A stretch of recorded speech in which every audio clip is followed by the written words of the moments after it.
They left it at the front gate. No knock. No text. Just the box, polished, pristine metallic blue, triple ribboned with a note, so carefully tucked it felt surgical. I stood there in my robe, coffee cooling in my hand, the morning sun too soft for what my skin suddenly remembered. To the one who finally belongs. I didn't smile. The handwriting was too elegant, too unlike Callum's awkward pen slant. My breath caught.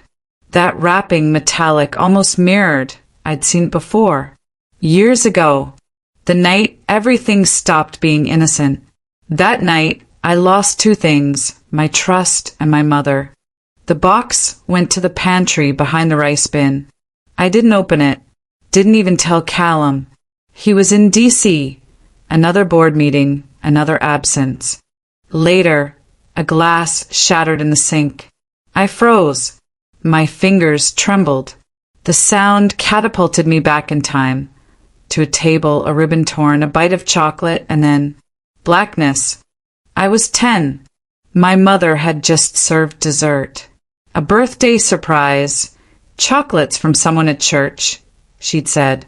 I woke up on the floor. My mother never woke up at all. Doctors blamed a seizure. No one asked about the chocolates. No one remembered the metallic paper. No one cared that I smelled something metallic beneath the sugar. Now, nearly 30 years later, that same scent clung to this box. I held my breath. It wasn't grief. It was recognition. Callum texted mid-morning. Open it later? Vanessa wants to see your reaction. I stared at the message, then at the box. Later that afternoon, I brought it to the gathering. The nieces squealed. Emerson, still in his soccer jersey, beamed. Let them have it, I said, handing the box to Emerson. I'm not much for sweets. Vanessa's smirk faltered for a half-second. Madeline blinked once, no more. Just enough to register something she didn't say. I'm eating Aunt Aurelia's birthday gift. Emerson grinned. As they left, Vanessa leaned in. Her breath grazed my ear. Let's hope they behave afterward. I didn't answer. Just watched her get into the car, the box clutched by small, trusting hands. By dusk, the house was quiet. I sat with untouched dinner, watching security footage on loop. Vanessa lingered on my porch longer than necessary, looking at the door like it had offended her. Callum texted again. Did you like the gift? I gave it to your sister's kids, I typed. The chat bubble flickered, then vanished. No reply. I reread the card. To the one who finally belongs. What did they think I belonged to? Or belonged in? At midnight, my phone rang. Callum's voice was high-pitched, trembling. It's Emerson. Something's wrong. Background chaos. Screaming. A nurse shouting codes. Vanessa's voice, shrill, breaking. They said it's the chocolates. I dropped the phone. The floor met my knees. My mind rewound. My collapse at 10. The way my mother slumped mid-step, her teacup crashing in slow motion. I tasted bile. At the hospital, white walls blurred. A doctor grim. Unidentified neurotoxin. Rare. Matches an old pattern. We've seen something like it 20 years ago. My mother. Vanessa was inconsolable, too inconsolable, crying the way bad actors cry. Loud, wet, full of blame. You gave it to them, she shrieked. It was meant for you. Police asked questions. I stayed still. I never opened it, I said. It came from them. Emerson stirred. His small voice cut through the chaos. She said it's for you, not me. Vanessa sobbed harder. Madeline said nothing, eyes like frozen lakes. I held Brandon's hand, felt the tremor in his fingers. They tried to bury me in ribbon. but I pulled the string instead. I handed the box to the nurse. Keep it sealed. Run every test. And I walked out into the morning. Not the woman who opened her eyes yesterday, but the one who remembered everything. As I handed the evidence bag to the nurse, I realized something chilling. The card said, "To the one who finally belongs." But they never thought it would end up with Emerson. They didn't expect me to survive again. The key still fit. Rust clung to its grooves, and the lock groaned like it hadn't been turned in years. The air inside the old house pressed thick against my chest as I stepped through. My grandmother's place, empty since the funeral, smelled of dried pine cleaner and memories best left buried. I walked straight to the linen closet, third shelf, behind the boxed holiday candles. That's where Mom hid her storage tin. Inside, I found a stack of brittle documents, medical records, old bills, a yellowing diary with her cursive slant fading to scratches. One entry caught me. After that candy, it started. The dizziness, the shaking. They said it was stress, but I knew better. Next to it, clipped with rusting staples, a toxicology report, barely legible with a handwritten scrawl. No traceable compound, cause inconclusive. I took photos. My hand didn't tremble. Not this time. If it killed my mother once, it almost killed them now. Back home, I called Lennox Dane, freelance journalist, old friend from a job I left behind. She picked up on the third ring. "I need eyes," I said. "Historical ones." She didn't ask why. She just said, "Email me everything." She found it fast. A poisoning case from 30 years ago, buried in the Charleston Ledger archives. A toddler from a prominent family, dead after eating treats from a relative. No charges, no follow-up. I sent everything to Briar Kestrel, my lawyer. Trusted, efficient, as warm as sandpaper. "They'll fight back," she warned. "Don't panic. We prepare." That night, as I sat in the pediatric ICU, Emerson finally stirred. "Do you remember what Vanessa said?" I asked low. He blinked slowly. She whispered, "Make sure she doesn't touch what's hers." I stopped breathing. That phrase, it mirrored the card, "The one who finally belongs." I recorded his words. With his nod, I saved the voice memo, labeled it plainly, "Possible confession." I could feel something behind my ribs, anger, not fear. 3 days later, I invited Vanessa and Madeline over, called it a peace meeting. They sat on the sunroom sofa, like royalty. I poured coffee, smiled too much. "Funny," I said, "how gifts can mean different things to different people."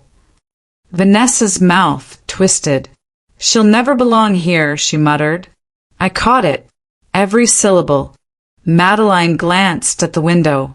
Guilt flickered, but never landed. Before they left, Brendan called. I excused myself, palming the memory card from the recorder I'd hidden beneath the armchair, locked it in my bedroom safe, wrote "Do not touch" in red across the envelope. The next morning, my phone exploded. Local gossip sites screamed, "Birthday poison plot." My name trended. Photos of me outside the hospital, cropped to make me look deranged. An anonymous source claimed I staged the poisoning for sympathy, for money. Callum's lawyer released a statement. Mr. Archwell expresses deep concern for the children's well-being. He urges privacy during this difficult time. No mention of me. Emerson stopped going to school. The neighbors avoided eye contact. One whispered, "Crazy housewife," as I passed. I didn't answer. I smiled. They don't know the truth. Briar filed for a full forensic retest on the chocolate. The police were reluctant. She pushed. They blinked.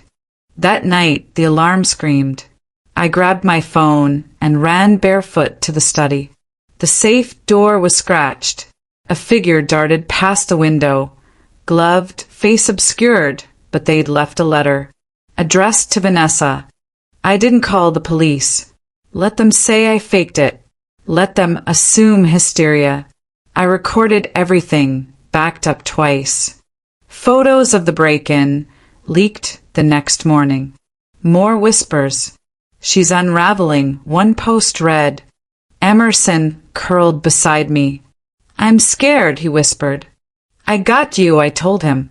That night, I pulled my mother's diary from the dresser. Read until dawn. They tried to bury her fear, I whispered to myself. They buried the proof. But I woke up. I uploaded every file to a secure drive, sent the link to Lennox. If they drag me down with slander, I said aloud, I'll drown them in truth. Then I dialed Brock. A voice from an anonymous tip months ago. He'd mentioned a similar case. He answered on the second ring. I'll testify, he said. You're not the first they tried this on. The following afternoon, my phone buzzed. A headline stared back. Charleston coroner reopens case of Archwell matriarch's death after 20 years. I stood by the kitchen sink, rain sliding down the window. Thunder cracked in the distance. They thought they erased her, I whispered. Instead, they woke me up. The vault is unlocked, and their past is coming for them. The courthouse buzzed like a hive under glass. News vans clogged the street, their antennae reaching skyward, recording every movement like vultures circling a fresh body. I sat motionless in the car, phone vibrating against my palm, notifications piling into a blur. The headlines danced in front of my eyes. Chocolate poisoning trial begins, each one slicing a little deeper. Inside, Vanessa and Madeline sat stiff at the defense table. Callum didn't meet my eyes. Emerson sat beside me, his hand trembling in mine, the small scar from his force still red against his skin. The judge banged the gavel. The courtroom hushed. They wanted me quiet, I whispered to myself. Today, I speak for every woman who was told to swallow poison with a smile. Briar stood. Her tone was steel wrapped in silk as she laid the forensic findings bare. Chocolates laced with a rare neurotoxin. DNA linked to a boutique supplier long connected to the Archwell estate. Then the real blow. My mother's death certificate, long sealed, had been re-examined. Same chemical signature. Same silence that once buried the truth. Lennox took the stand next, flipping through archives, reading off names of other women. 2 former spouses, both written off as accidental deaths. Defense counsel erupted. Speculation. Conspiracy. But I didn't flinch. Neither did the jury. Then Emerson took the stand. His voice was paper-thin but firm. She said if she eats it, she dies. He stared at Vanessa. Then she gave me the box.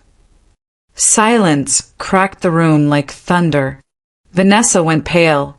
Madeline looked ready to faint. Callum turned his head, jaw locked. I reached forward, brushing Emerson's shoulder. You did good, I mouthed. Defense wasn't done. They played a shaky video, claiming contamination at the lab. Vanessa sobbed, her mascara running like a crime scene. I didn't mean for it to happen, she cried. I wasn't myself. The press outside ran wild with it. Sabotage or slander? The public didn't know which side to believe. Donations to the family froze. My inbox filled with hate. You destroyed everything, one voicemail hissed. You'll burn for it. That night, Briar walked into the judge's chambers with a warrant. The family's private vault, hidden under a false panel in the estate's wine cellar, was pried open. Inside, ledgers, letters, journals, a photo of my mother, dated just weeks before her collapse, her handwriting scrawled beside it. She knows. I know. I stood in the courtroom as the judge admitted every item into evidence. My ears rang. The gallery gasped. Then came the verdict. Guilty. Vanessa on all counts. Madeline for complicity and evidence tampering. Callum testified, reluctantly claiming ignorance. He looked smaller when he walked off the stand, less like a man and more like a ghost. The public clapped, quietly outside. Others stared, unsure what justice looked like when it came wrapped in ribbons. Emerson ran to me, arms wide. "You saved me," he said, voice thick with tears.